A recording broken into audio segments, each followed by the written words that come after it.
What in the fuck is up, yo? It's your boy Winston motherfucking Wolf. I'm back. Just witnessed a goddamn travesty, and that travesty is the first night of the first two-night Wrestlemania. Lordy Jesus Christ, I just got done watching it. I haven't really fucking planned anything. Just gonna fucking freeball it, kind of talk about a few things, but as you can tell by my reaction, that's pretty much how I feel about the whole thing. First of all, let's just talk about that fucking intro. What in the fuck was that intro? It started off like some Pirates of the Caribbean shit. Then some motherfucker just kept interrupting. Then they get to some fucking shit where they're in front of a fucking green screen, like doing goofy shit. Then they would go back to the shit to where it looked like 300. I don't even know who the fuck thought of that. Who came up with that, who edited that. But whoever gave that shit the green light, they need to be fucking fired immediately on the fucking spot. You don't even give them the respect of calling them or having them come in the office and firing them face to face. You can shoot a text, because that's about fucking how fucking retarded that fucking intro was. That shit was fucking nonsensical. And we're talking about a history of WrestleMania intros that fucking literally fucking raise the hair on your neck, give you goosebumps on your arm. There's some great WrestleMania intros throughout the years. And for that shit to be that motherfucking bad, there is no fucking excuse. There is no excuse. That shit was schizophrenic. It was all over the place. It didn't make sense. It was corny. It was stupid. You wasted a good opportunity. They should have just stuck with the shit to where they had it looking like a cross between 300 and fucking Pirates of the Caribbean. You should have just fucking doubled down on that and just did that. I would have been fine with that. But the fact that you kept interrupting it, tried to make fun of it, and go back to it, I don't really understand who the rhyme or reason of that shit. Anyways, that shit was that was kind of letting you know what the catastrophe of the rest of the night was going to be. Was that bullshit right there? I can't remember what the first match was after that. But let me just go through some of the shit that I do remember. The fucking Becky Lynch match, I could give a shit less. Shayna Baszler, whatever. I've stopped watching fucking wrestling weekly. I just kind of skimmed it. I watch it, but I skim through it. I'll just like check it out, see what match it is, because I know the people involved, so I know what the match quality is. I know if I'm gonna like it or not. I pretty much know what the storyline is, whether I want to invest fucking 10 minutes in that fucking segment or whatever every week. So I mean, I know the players involved. I know the storylines. So some of the matches I can give a shit less about, just because, okay, for instance, the Shayna Baszler, Becky Lynch one, I could give a shit less either way. I think them pushing the man shit, her coming up in the fucking Becky Lynch arriving to every match in a fucking semi, I think that is a definite miss. They need to fucking stop with that shit. Stop fucking pushing that. It's not, I think it's gone as far as it can go. It's not, she's not going to reach Stone Cold level. Because to me, when I see her pull up in that fucking semi, it reminds me of back in the day with Stone Cold and The Rock. He'd pull up in a fucking monster truck one week, or he'd pull up in a beer truck the next week, or he'd pull up in the fucking pickup truck that had the Stone Cold decals on it when he stunned D'Lo Brown on the hood of that shit. She's not going to be Stone Cold. You're never going to have another Stone Cold. I think the closest you had at one point was probably going to be Dean Ambrose, but they fucked that up. I could give a shit less about that match. I saw that they used the Bret Hart Stone Cold SummerSlam ending to finish that match off, which I've seen that ending way too many times. I saw it with the Roddy Piper Bret Hart WrestleMania match over the Intercontinental title. Again, Survivor Series, Bret Hart against Stone Cold the first time they faced each other. So I've seen that.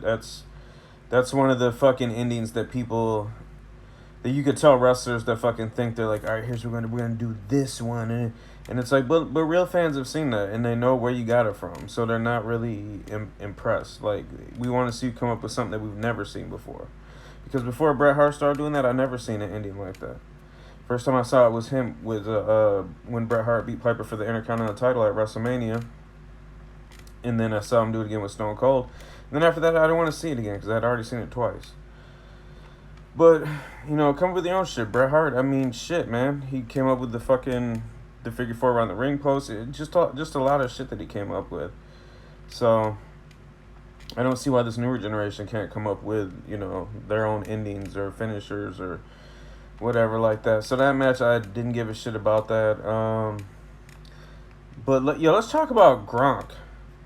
Yo, that motherfucker, first of all, another bad, terrible fucking idea by the WWE. Jesus Christ. He is fucking terrible. He's a fucking tryhard. He tries way too hard to be fucking cool. And I'm gonna be fucking honest. That motherfucker sounds way too zesty. He sounds way too lispy, if you know what I'm fucking talking about. He added absolutely nothing to the show except for being annoying. So I don't know. This whole fucking show was a fucking disaster, man. Straight up. But then we have the ladder match with Kofi, John Morrison, and one of the Uso brothers. I can't remember. So, but it was, instead of 3 tag teams, it was just one person representing their tag team. Ladder match for the title. She had 3 people, so it wasn't a 6-person clusterfuck. It was just 3 people, and that was okay. But again, compared to the whole lineage of ladder matches that they have, especially WrestleMania ladder matches, that didn't even. I've seen ladder matches on fucking SmackDown, during the fucking Ruthless Aggression era, and on Raw during the Ruthless Aggression era, that were fucking better than that. So, I mean, but it was okay. But WrestleMania standards, no. It just didn't do it. But John Morrison ended up grabbing the titles, so that him and Miz retained the titles. Again, whatever. I didn't. And then let's see, who else did we have? We had a match I was kind of interested in, Sami Zayn against Daniel Bryan. But I think Daniel Bryan, since his return, I don't know. It didn't live up. His return hasn't lived up to what I think a lot of people were hoping his return would come to be. I don't know. Again, and then I'm gonna be honest, man. Seeing Cesaro and especially Shinsuke Nakamura, he's him and X-Pac are my favorite modern day wrestlers. Even though X-Pac, he's kind of retired, just wrestles on the indies. But Shinsuke, definitely, if out of active fucking wrestlers, he's my favorite. Been watching him since fucking New Japan. He's the fucking shit. But just to see him, and then, on a lower level, seeing fucking Cesaro, both those guys being sidekicks to Sami Zayn. Sami Zayn, he's the shit. But Shinsuke should be he should be the top guy in the WWE. And I don't claim to know, what they have to do to make Shinsuke the fucking number one dude, but again, I'm not being paid to fucking do that shit. I'm not being paid to come up with those ideas. I'm not being paid to fucking sit there.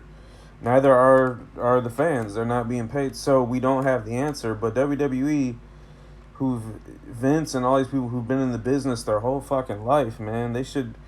How is Shinsuke Nakamura not your fucking main fucking dude? I don't get it. I do not fucking get it. So fucking Sami Zayn ended up winning that match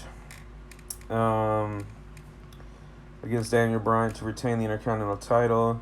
What other matches did we have? We had shitty ass Goldberg against shitty ass Braun Strowman. Braun Strowman beat him. Another fucking Goldberg classic that lasted about fucking 3 fucking minutes. It was 4 spears by Goldberg and 3 power slams, I believe, by Braun Strowman. Braun Strowman won. That's fucking all it was. So, Braun Strowman wins the fucking, the SmackDown title. Then, god damn, what was the other match? Oh, okay, so, the only good match was Kevin Owens against fucking Seth Rollins. Now, Seth Rollins, I've never gotten the appeal of Seth Rollins. He's always been the modern fucking Triple H, and what I mean by that is, again, he's a fucking tryhard. You can tell in his mind he thinks he's doing cool shit and all that, but you know, just like, okay, when he comes in the ring and he's doing the Monday Night Messiah. First of all, you could tell he got that idea just from Chris Jericho catchphrases.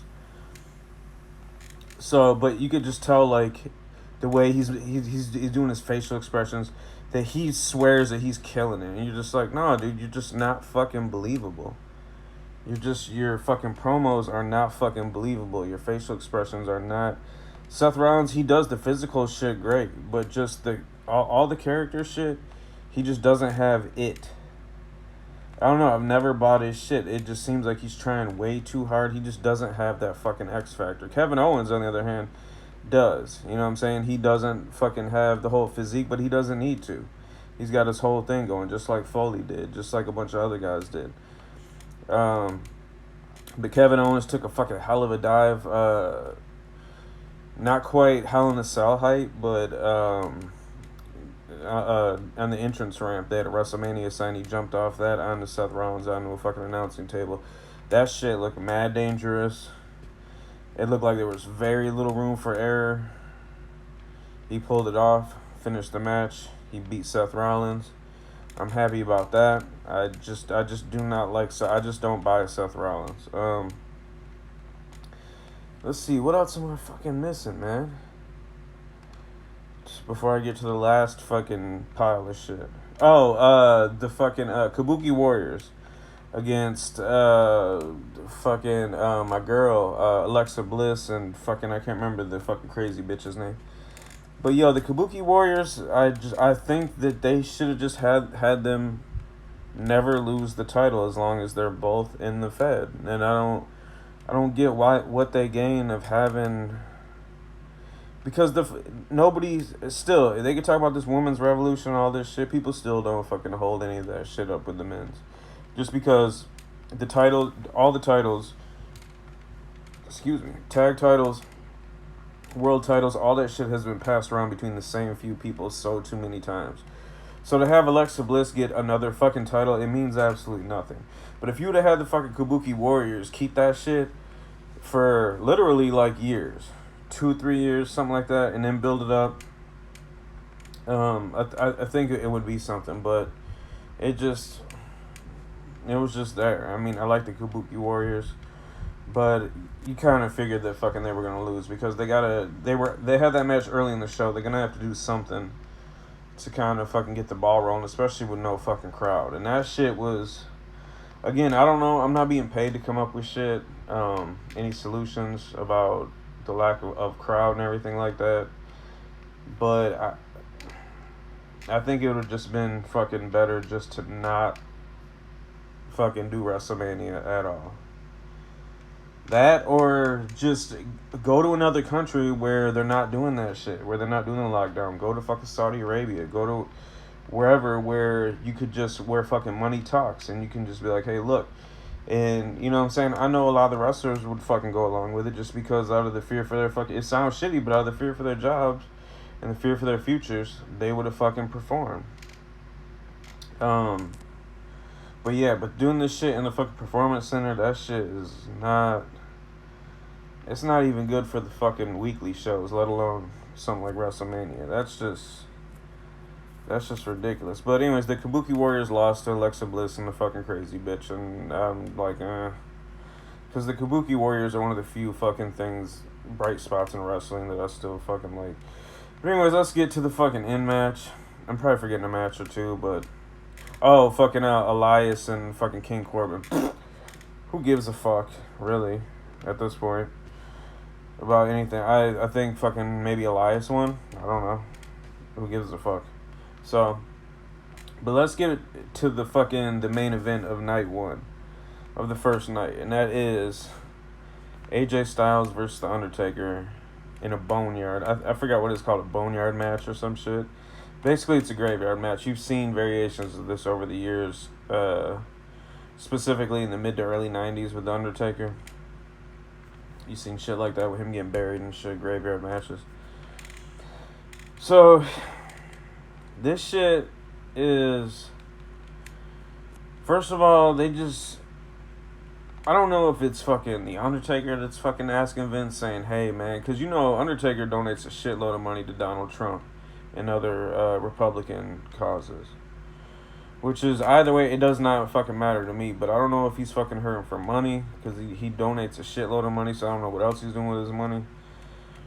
But I don't know if he's going to Vince saying, yo, Vince, I need more income coming in. I fucking, spend a few dollars that I shouldn't have spent, blah, blah, blah. Whatever the fuck, but somebody needs to just fucking end this, because his legacy is tarnished. They can talk about it in the storylines, and all these people, like, fucking, all the old timers, they can be like, yeah, the Undertaker, they can spin it any way they want, but in the fans' eyes, his fucking legacy has been tarnished. He's been embarrassed himself. He's been looked bad on year after year. And newsflash, he ain't getting any younger. His performances definitely ain't getting any better.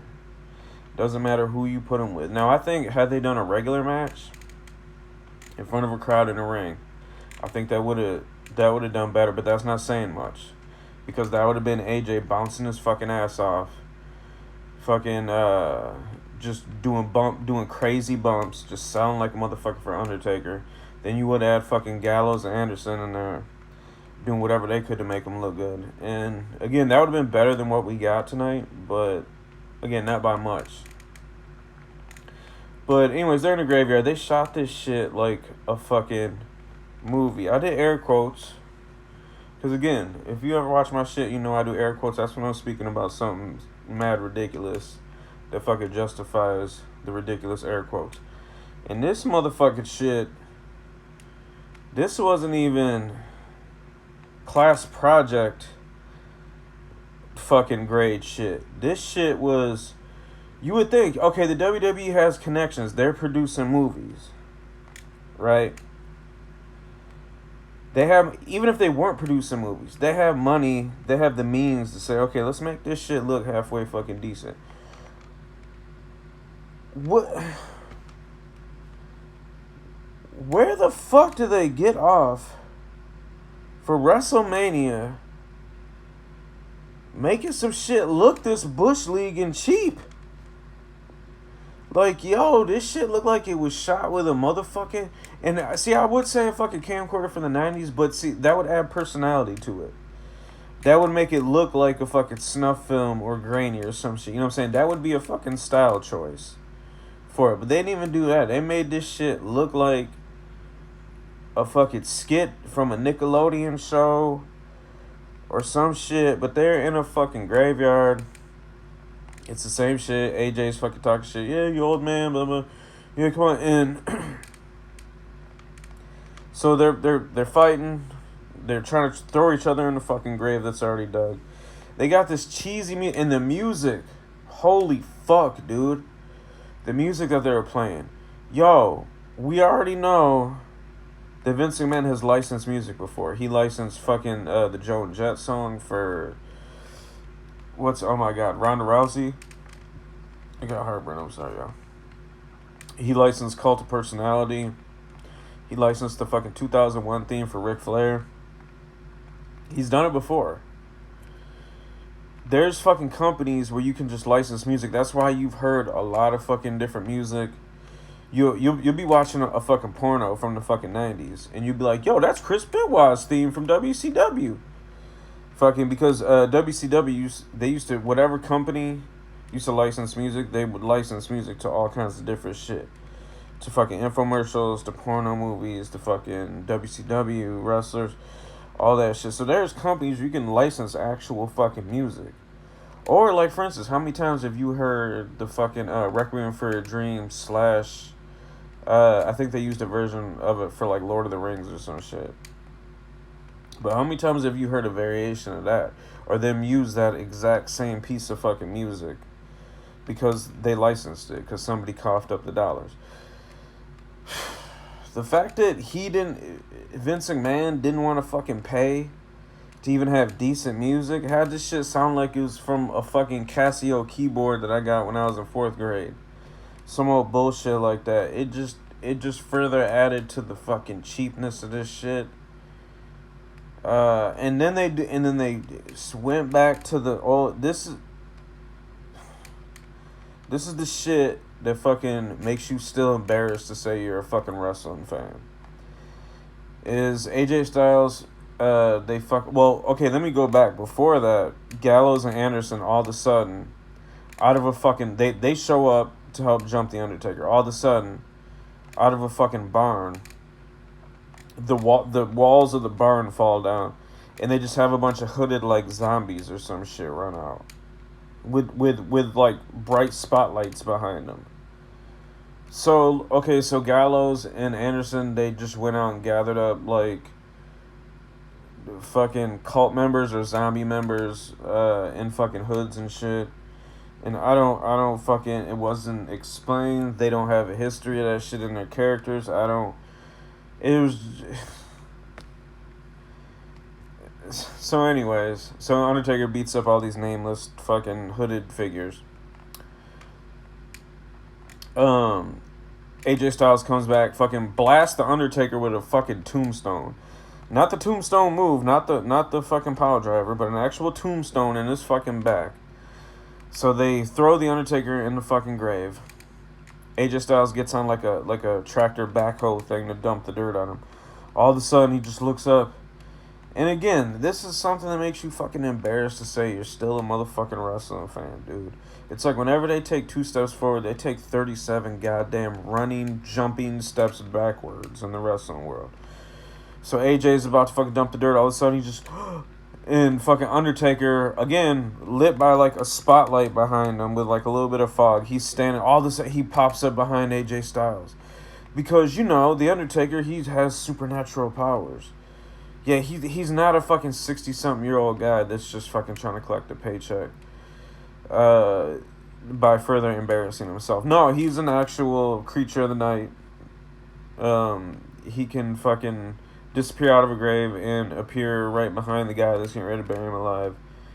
You know, it's like, dude, we already got to suspend our fucking disbelief enough to believe there's 2 dudes that are meeting up in a fucking graveyard.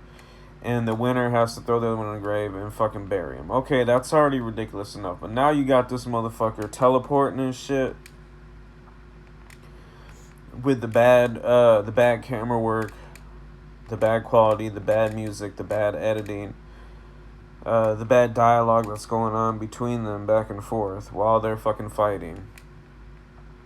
So the Undertaker throws AJ Styles in the grave, covers him with dirt.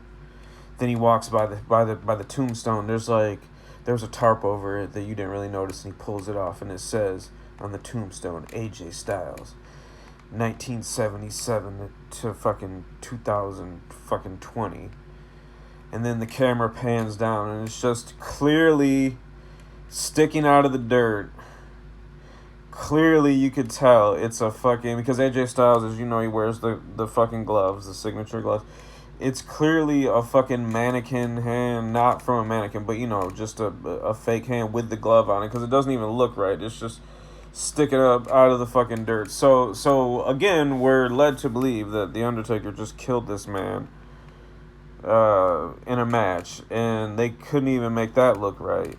And then he gets on his motorcycle, and they play some cheesy ass... I don't even know, it sounds like...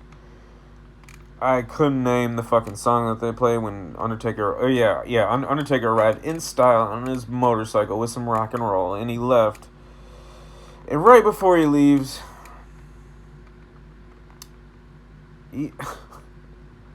on the fucking barn that they've been fighting near in the little graveyard, with a fucking old school laser machine. An old school laser. I'm talking about, I haven't seen one of these motherfucking laser machines in literally fucking decades. Probably maybe like the first or second concert I went to. But you know what I'm talking about. It's when you'll go to a concert. They don't do it anymore, but you would go to a concert. They would have fog and shit, and then they would have the laser machine and shit, where it's just blinking real fast. And then not only is the laser going through the fog, but you see whatever picture it's fucking projecting on a wall or whatever. So right behind him, right before he leaves, they fire up the laser machine. And on the side of the barn, you see the Undertaker logo, the UT or whatever the fuck it is that he's been using for years. Now, I the only thing I could justify before that was probably the fucking Kevin Owens shit. Maybe the Kabuki Warriors match. No, I'm gonna say definitely the Kabuki Warriors match. Definitely the as much as I don't like Seth Rollins, his character, his wrestling is good. But the Kevin Owens match. But this just, and keep in mind before that we just had the shitty Goldberg match. But this is just, this takes the ridiculousness of wrestling to early 80s insanity. It's not good. Not to where anyone's gonna look back at this 10 years from now and be like, man, remember when wrestling was good?